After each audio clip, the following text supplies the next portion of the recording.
In this session, I am going to present before you a detailed analysis of a current topic. So this session will provide you a clear understanding on this topic. This will be beneficial for your current affairs preparation as well as your essay writing preparation. So the benefits will be twofold. You may ask to write an essay on this topic, or you may ask a multiple choice question on this topic.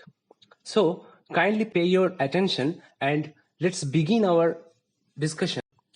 So the topic is, should retired judges accept a parliamentary seat? You can very well understand that this topic is in reference to the recent nomination of Chief Justice Ranjan Gogoi to the Rajya Sabha.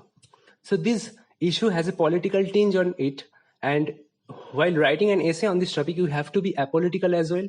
You have to get rid of all the subjective bias. You have to have an objective view on this matter. In this analysis, we will see the topic through the prism of constitution, through the prism of legality, and through the prism of ethics. So I have divided the topic in 4 parts. Firstly, the examples from the past of similar cases, and then are there any constitutional challenges, and then concerns with respect to such appointments, and then the way forward. So kindly pay your attention, and firstly I will present you some facts on this topic, some constitutional provisions, and then I will provide the analytical view. Okay, so firstly, the President Ramnath Kovind on 16th March 2020 nominated former Chief Justice of India Ranjan Gogoi, who was the 46th Chief Justice of India, to the Rajya Sabha. So what the Home Ministry's notification said in this regard? Let's look at that. That in exercise of the powers conferred by subclause A of clause 1 of Article 80 of the Constitution of India, read with clause 3 of that article, President is pleased to nominate Sri Ranjan Gogoi to the Council of States to fill the vacancies caused due to the retirement of one of the nominated members. So here, what is the constitutional provisions of nomination? You must understand that there are provisions of nomination in Rajya Sabha. The President can nominate 12 members from the members of eminence, that is, who are certain illuminaries in certain field, that is social service, art, literature, and others. So in this power, through this, using this power, the President has nominated Ranjan Gogoi to the Rajya Sabha. So what is the related articles? The article is Article 80 clause 1 subclause A, and Article 80 clause 3. So you have to remember these articles as far as your MCQs are concerned. So you may be asked whom he has replaced, for whose retirement the vacancy was created. The vacancy was created due to the retirement of KTS Tulsi at the end of February. So these are the facts. These are the facts which may be asked as your MCQ. So now you have to look at the examples from the past. So Ranjan Gogoi is the first Chief Justice of India to be nominated to the Rajya Sabha, but he is definitely not the first Chief Justice happened to be going to Rajya Sabha. What does that mean?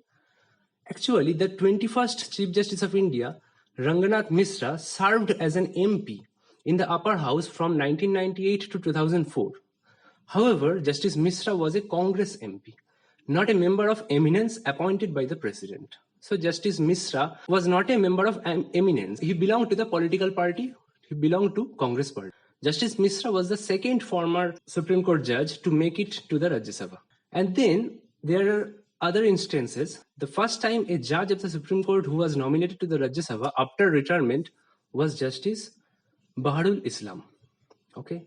And then there are instances of Bijay Bahuguna, who was advocate in the Allahabad High Court and became a judge in the Allahabad High Court and was transferred as a judge of the Bombay High Court.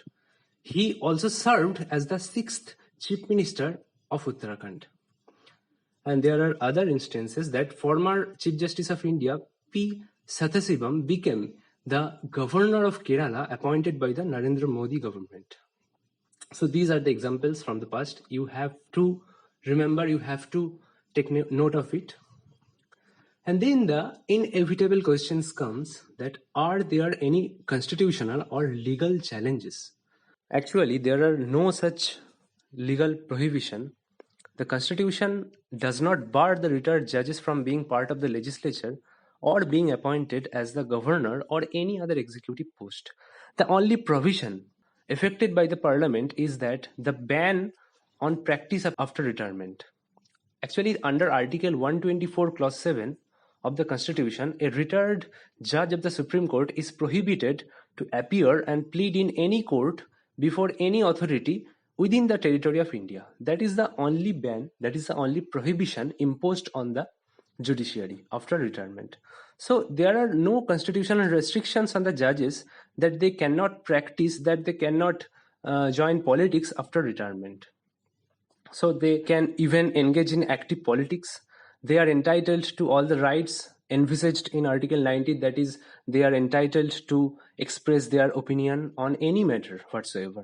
So what are the concerns with respect to such appointment? Why this appointment and the acceptance of this appointment is being criticized so much? Actually, the Supreme Court has been assigned a very significant role in the Indian political system. The Supreme Court is the federal court. It is the highest court of appeal. It is the guarantor of fundamental rights of the citizens. It is the final interpreter of the Constitution. Therefore, its independence becomes very essential for the effective discharge of the duties assigned to it. It should be free from the encroachments, pressures, and interference of the executive as well as the legislature. It should be allowed to do justice without any fear or favor. That is why the Constitution has made certain provisions to safeguard and ensure the independent and impartial functioning of the Supreme Court.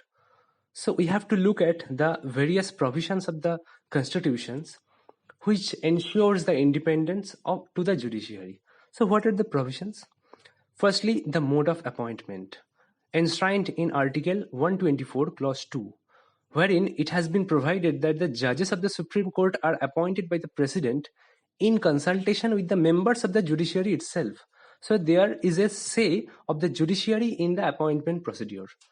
So actually, nowadays, the collegium system appoints the judges of Supreme Court as well as the High Court, which is free from any executive, any political, any legislative interference. So this is a safeguard. This is an act of provision of independence to the judiciary. Secondly, there is a security of tenure. The judges of the Supreme Court are provided with the security of tenure. They do not retain their office during the pleasure of the President. They cannot be removed from the office very easily. There is a complex impeachment procedure enshrined in Article 124, Clause 4 for the judges of the Supreme Court, and Article 217, Clause 1, Subclause B for the judges of High Court as well.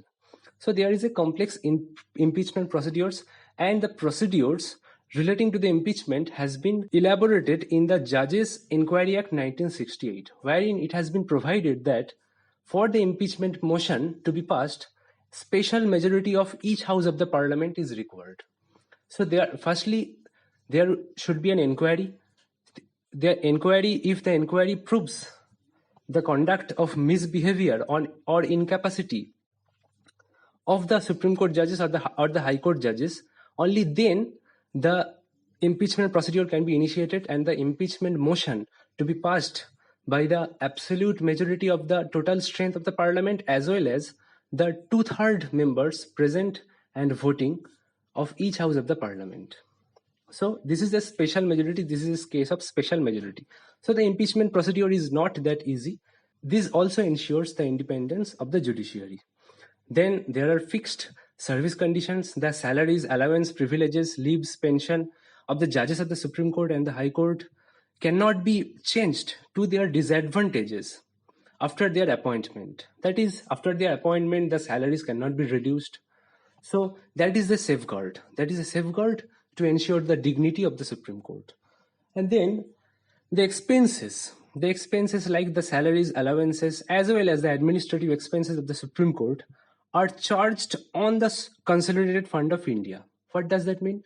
The charged on expenses on the Consolidated Fund of India is non-votable in nature. That is, these expenses cannot be voted in the parliament. They can only be discussed in the parliament, but they are non-votable by the parliament. Then The conduct of the judges cannot be discussed, which has been provided in Article 121. The conduct of the judges cannot be discussed in any parliament, in any state legislature. They are immune from the political and the legislative interventions. This is also a very important fact to ensure their independence. Then, as I told earlier, that in Article 124, Clause 7, there is a prohibition, there is a ban on practice after retirement. That is, the retired judges of the Supreme Court are prohibited from pleading or acting in any court before any authority within the territory of India. This ensures that they do not favor anyone in the hope of future favor. And then comes the power to punish for its contempt under Article 129 and 215 for judges of the Supreme Court and for the judges of the High Court as well. So the Supreme Court and the High Court can punish any person for its contempt. So the verdict of the Supreme Court as well as the High Court cannot be publicly criticized, cannot be opposed. So this power is vested in the Supreme Court and the High Court to maintain its authority, to maintain its dignity and honor. Then its jurisdiction cannot be curtailed by Parliament, guaranteed by Article 138. The Parliament is not authorized to curtail the jurisdiction and powers of the Supreme Court. The Constitution has guaranteed to the Supreme Court various jurisdiction like original jurisdiction, appellate jurisdiction, advisory jurisdiction, and this jurisdiction cannot be curtailed by the Parliament. The Parliament cannot reduce, cannot decrease the power of the judiciary. So the Parliament can extend the jurisdiction of the judiciary but cannot curtail the power of the judiciary. And lastly, the most important provision, the most important doctrine of separation of powers enshrined in Article 50 is one of the most important fact, one of the most important tool to provide independence to the judiciary. The Constitution directs the state to take steps to separate the judiciary from the executive in every cases. So the separation of powers, the separation of power between the executive, judiciary and legislature is very important. This means the executive authorities should not possess the judicial power. The executive authorities cannot encroach in the working of the judiciary. This upholds the independence of the judiciary. This establishes the dignity of the judiciary. So these are the various provisions in relation to the independence, dignity, honor of the Supreme Court, of the High Court, of the judiciary of India. So these facts make it very clear that the framers of the Constitution envisaged an unambitious, impartial judiciary so that they cannot be influenced by any outside forces. They cannot be influenced by the executive and legislature. When the judges are offered such lucrative post-retirement jobs, and that too immediately after the retirement, it definitely raises the question of conflict of interest. In Constitution, the separation of power between the judiciary, executive and the legislature is seen as the part of the basic structure of the Indian Constitution. The Constitution provides for an independent judiciary that is responsible for holding legislature as well as the executive accountable. The higher judiciary functions as a constitutional court for securing the fundamental rights of the citizen. And many times we have seen the Supreme Court has passed judgment against the government, against the legislature. So the Constitution has envisioned the judiciary to act as a restraining force on the acts of omission and commission of the executive and legislature. So considering these constitutional arrangements, if the retired judges accept post-retirement job from the government, and that too immediately after the retirement, it definitely raises the question of conflict of interest. And such decisions are also questioned on the ground of propriety because it gives an impression to the public that there has been a quid pro quo arrangement, that is a something for something arrangement between the judiciary and the government. It gives the public an impression that there has been a give and take arrangement between the judiciary and the government. And this undermines the judicial authority, the judicial independence, which have been enshrined in the Constitution of India. So where the judges who have dealt with the cases where the government is a litigant, and when they go on to accept the post-retirement jobs from the same government, it definitely raises some questions. It definitely raise some apprehensions in the mind of the common people. As we can see, Ranjan Gogoi had a very controversial tenure as the Chief Justice of India. He dealt with politically sensitive cases such as the Rafale controversy, electoral bonds, Article 370. He also headed the bench which delivered the landmark Ayodhya verdict. He also dealt with the NRC exercise in Assam. He also faced charges of sexual harassment. In most of the cases, when judgment went in the favor of the government, and if the same judge is accepting post-retirement job from the same government, then it definitely undermines the judicial independence in the eyes of the public. These arguments are not to accuse Ranjan Gogoi or the government of engineering these verdicts in return for the post-retirement benefits. The argument is to question the propriety of the government decision and to question the propriety of Ranjan Gogoi to accept the offer because it casts an unnecessary doubt on this judgment. So in this regard, we have to see what former Union Minister Arun Jaitley, who was also a senior advocate, said in the floor of Rajya Sabha. He said in the year 2013 that the desire of a post-retirement job influenced the pre-retirement judgments. It is a threat to the independence of the judiciary, and once it influences the pre-retirement judgments, it adversely impacts on the functioning of our judiciary. Similarly, retired judges like Justice A.K. Patnaik, Kurian Joseph have criticized and expressed disappointment on this decision of Ranjan Gogoi. And former Supreme Court Judge Kurian Joseph has also said that, which is quoted here, that the acceptance of nomination as a member of the Rajya Sabha by a former Chief Justice of India has certainly shaken the confidence of the common man in the independence of the judiciary, which is a basic part, which is the part of the basic structure of the Constitution. Then Justice Patnaik said that, in my opinion, a former CJI, Chief Justice of India, or even a judge of the Supreme Court should not accept nomination to Rajya Sabha or even contest for Rajya Sabha. Such nomination or contest will raise a doubt about the independence of the judiciary. So actually the judiciary, executive and legislature are mutual watchdogs. So the judicial independence cannot be eroded in any times. We cannot afford to erode the judicial independence. Here you can see that the Supreme Court itself had adopted a 16-point code of conduct for the judges, which was called the Restatement of Values of Judicial Life, which was adopted in May 1997, in which it has been said that it has been proclaimed by the judiciary itself that, in the serial number 6 says that a judge should practice a degree of aloofness consistent with the dignity of his office. And the next point under serial number 7 is that a judge shall not hear and decide a matter in which a member of his family, a close relation, and a friend is concerned.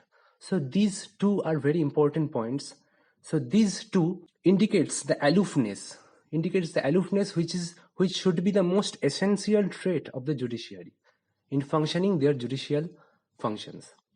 So it is seen that these values seem to have forgotten by the judges, who invite politicians to their personal functions, praise them in public, call them for personal favors.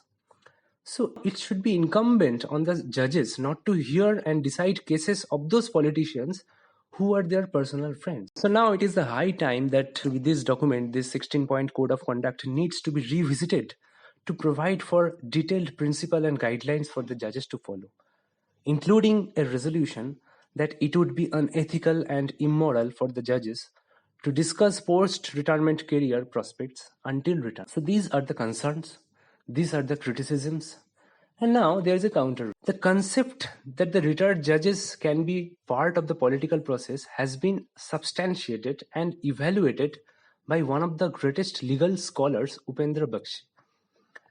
According to him, that let's say there is a judge and the judge has given one of his judgment with respect to the government. So basically, when you are looking at certain high-profile cases involving the government with respect to election, political process, governance, involving corruption or any other criminal culpability of a particular person in a political party, the judge will basically look at the facts, legal arguments from both of the parties. So he would be able to give the judgment on the basis of the facts that has been delivered to him by both the parties.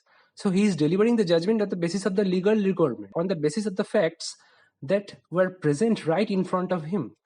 So what matters here is that the particular judge has given its judgment on the basis of the facts.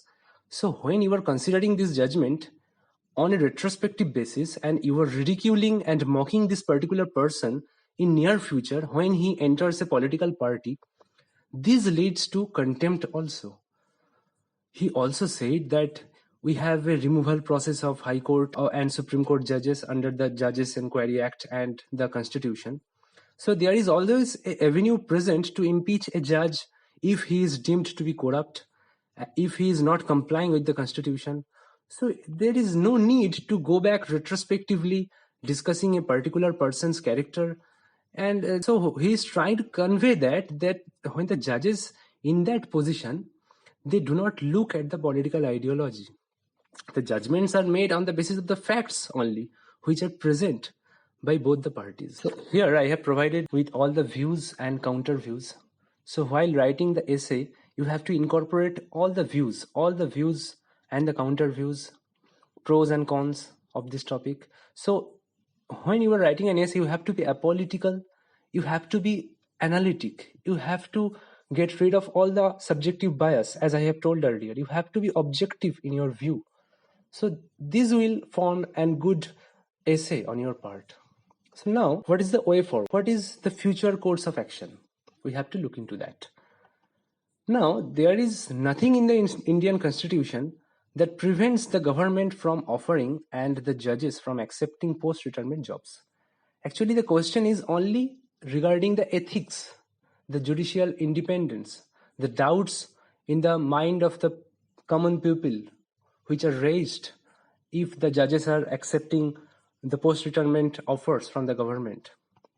So what we can do, what is the way forward? So what can be the solutions? What solutions can be offered to get rid of this controversy, to uphold the dignity, honor, and the independence of the judiciary? So firstly, the Constitution can be amended to provide for a total restrictions of the judges from accepting all the post-retirement government jobs. Such restrictions have already been imposed on the CAG and the chairperson of the UPSC under Article 148 and Article 319 of the Constitution. So there is provisions. In the similar line, a constitutional amendment can be done by providing total restrictions on the judges from accepting all the post-retirement government jobs. However, the second solution of this which can be that the judges are ocean of knowledge. Their insight is required for the policy making. So we need a mechanism to channelize the potential of these retired judges back into the system. So when we are amending the Constitution by putting a complete bar on the judges, we are losing the much required expertise into the policy making. So we need a certain cooling off period. The immediate acceptance of the post-retirement assignment certainly create a taint in the public perception, public confidence, in the judicial confidence. So that is why a cooling off period is required. A cooling off period of maybe 2 years, 4 years, 5 years. For this period, they cannot hold any government post. So after this cooling off period is over, then they are eligible to be appointed in any government jobs. So that is why the cooling off period is required. So we are getting the expertise of them in the policy making also, and they are not being victimized, they are not being doubted. So this cooling off period purpose serves all the purposes. So this cooling off period concept was also supported by former Chief Justice of India, Kaparia, Lodha, Thakur. Arun Jaitley had also suggested that after 2 years of retirement, there should be appointment. That is, he had advocated the concept of cooling off period for 2 years. So that is the conclusion, that is the way forward, that is the solutions. Whereas we have to retain the independence of the judiciary, we cannot vitiate the concept of independence, we cannot vitiate the judiciary, which is the final interpreter of the constitutions. So these are all you need to know regarding this topic. So what we have learned from this topic? We have learned the articles of the constitution, which empowers the president to nominate 12 members to the Rajya Sabha. We have come to know some of the examples from the past where judges were appointed in the legislature, in the executive. We have learned about whether there are any constitutional challenges regarding such appointment. We have seen the various concerns, various views, counter views regarding such appointment, regarding such post-retirement appointment of judges. We have learned why upholding the judicial independence is so important and what the framers of the Constitution have provided to ensure the independence, dignity, and authority of the judiciary. We have also learned what can be the way forward, what can be the solution. So here, I request you all to write an essay on this topic, incorporating all these stated facts and analysis, and email us to the email ID given in the description box. We will assess your essays and we'll send a certificate of appreciation to the best essay writer. So that's all for the day. Thanks.